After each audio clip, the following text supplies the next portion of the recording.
Good morning, Olivet Church family. It's Sunday morning and I'm at Olivet, but it's empty and it feels strange. But there's a lot right now that feels strange as things all around us are getting shut down and postponed.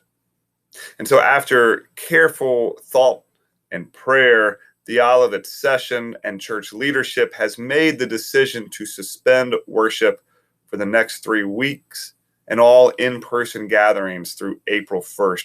We are absolutely committed here at Olivet to be a part of the community-wide effort to mitigate the spread of this virus. We all have a part to play, and so we are encouraging our members, stay at home, take good care of yourself.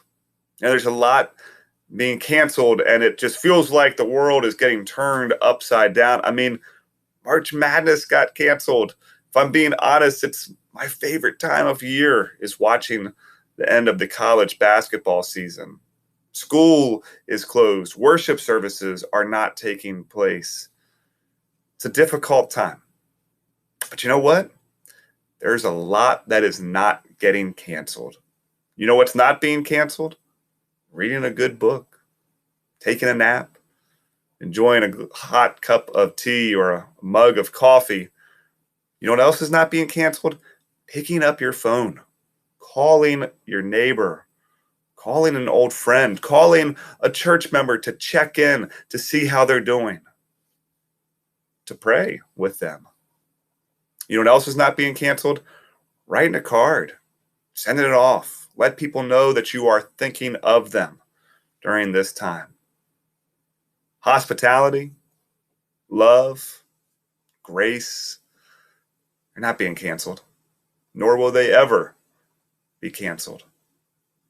And while we are not going to be holding worship services together, we are going to continue to be the church for one another, and all of it will continue to do ministry. It's going to look different in the weeks ahead.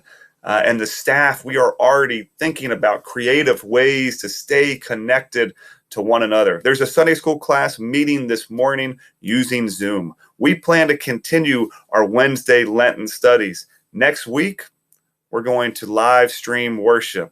We're putting some of these things in place. We're having lots of conversations and we're being creative. But ministry here at Olivet will continue. We will continue to be the church for one another.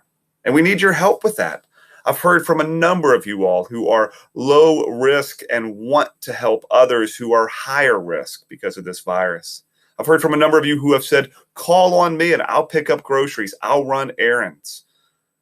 It's so wonderful to see how people are already reaching out. So here's what I want to say this morning. Be in touch. Send me an email. Give me a phone call.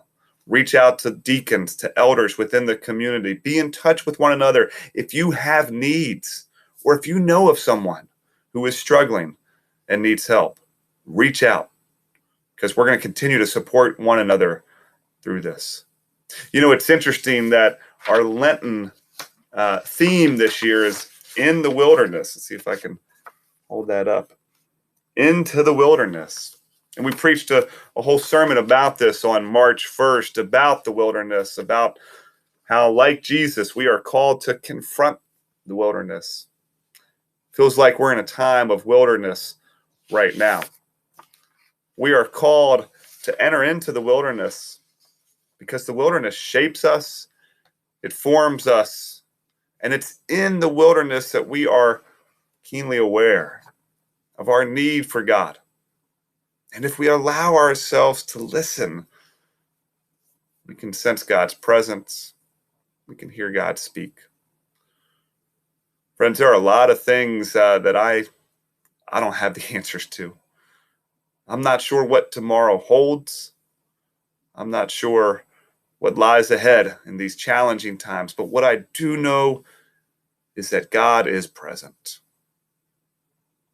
What I do know is that the church is still the church. Friends, we enter ahead into uncharted waters, but we do not do it alone. We do it together, And we do it trusting in God and God's abiding presence in our lives, in our midst. Stay in touch and rest assured that we will be together again soon. And now may you be assured of God's love and grace as it binds us together, even as we are physically apart. May God bless you and may God keep you. Amen.